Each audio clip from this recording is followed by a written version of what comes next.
For Project 2 and Project 3, I decided to read the book Up for Debate, Exploring Math Through Argument by Chris. This book really made an impact on my future teaching.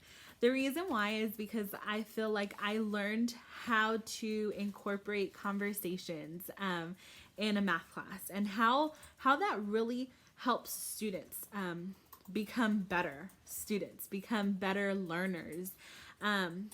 Overall, Chris's main point or main idea was really having conversations in a classroom, and how to explore math through argument, through justification, through but how, but why. Throughout his book, overall, a little bit about Chris is he was really interested in debate and in math. He had debate students, he had math students, but he seemed to find that his debate students were really like interested. They would stay hours, and they would really show that they wanted to be there. And his math students, not the same, not so much. So what he ended up doing is he ended up kind of meshing both of those together. He ended up bringing debate into the math class, and the way that he kind of initiated this was by having soapbox debates. So bringing in a non-math topic, like for example, my favorite movie is, or the best movie is, the best snow cone flavor is, the best ice cream flavor is blank, and having the students stand up for what they believed, and slowly introducing the statement that he is like a true believer in. In his book, he mentions that he has this statement put up in his classroom, all over his classroom, so that students don't forget this statement, because that is what his class really like focus on, which is my statement is and my warrant is. So he really does take the time to explain to his students what a claim is, what a warrant is, and what that looks like in a non-math matter. And little by little, he starts incorporating that into math. So justifying why that is the answer that it is, and how you got to that answer. I feel like not only debating in the classroom helps conversations, but it also takes away a little bit of the attention from the teacher, and really tries to push the students to do that learning, to do that interaction within themselves. And the teacher can kind of back up a little bit and guide and supervise.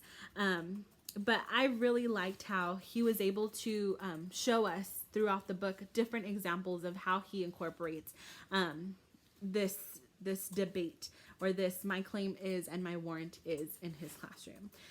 One of the chapters that really caught my eye, or the section that really caught my eye, was about making mistakes. And he asks the question to the students to give him the coolest or the best mistake. I feel like that is huge, and that really caught my attention, because growing up, I didn't really like math, wasn't really a math person, and I'm not saying that this completely blames it on that, but my parents were always really involved in my education, and my dad, he would check my homework every night, and for every math problem that I got wrong, I would get 5 more problems on top of that. So for every problem that I got wrong in my homework, I got 5 more. And that really like left an impact on me and on the way that I saw mistakes. And I feel like mistakes overall have a bad or a negative connotation associated with them, because it's like, if you made a mistake, you failed. You didn't get it. But that's not what I've learned. That's not what I've learned through you. And it's not what I read through his book. And it's something that I really want to take into my classroom, because it's okay to make a mistake. And it's okay for kids to know that it's okay. Because mistakes should be seen as a learning opportunity and not as I'm a failure. And I feel like that also goes hand in hand with having a growth mindset. Like, you know what? I haven't gotten it yet, but I'm going to get there. And I still have trouble with that sometimes, but I'm slowly getting there. I'm slowly learning. And I really want my students to have that. I really want my students to know. And for the teachers to provide the opportunity to give the students of finding the coolest or the best mistake is huge, because it's like they're not only knowing how to do it, but if they make a mistake, it's like, my mistake is the best because, or I claim that my mistake is the best and my warrant is that it's the best because I messed up here and this is why.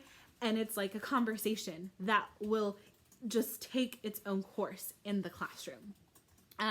So I feel like having conversations in the classroom doesn't only show the students how to get the right answer, but it helps them identify how they got there, and just makes a better classroom community. So like I said, I loved reading his book. He gave several examples of how to incorporate different activities that you can incorporate in a classroom. And it's like, I love it because the book was intended for like sixth grade to 12th grade. And that's like preteen, teen. Kids love to have a point of view. Kids love to have a stance. And giving them this opportunity in such a positive way, I feel like just reinforces that. And it's like, you have a stance, you have something to say, so let's do it. Let's say it. And he also acknowledges in his book that it can get very hard and it could be very nerve-wracking for some students to really stand up in front of the class and state this. But having that sentence starter for them and making them little by little feel comfortable with one another is very important to create that classroom community, and to have a good classroom dynamic. So overall, this was a really interesting book. I really, really liked it. And I feel like I was able to gain a lot, and take a lot from it to use in my classroom. So once again, thank you.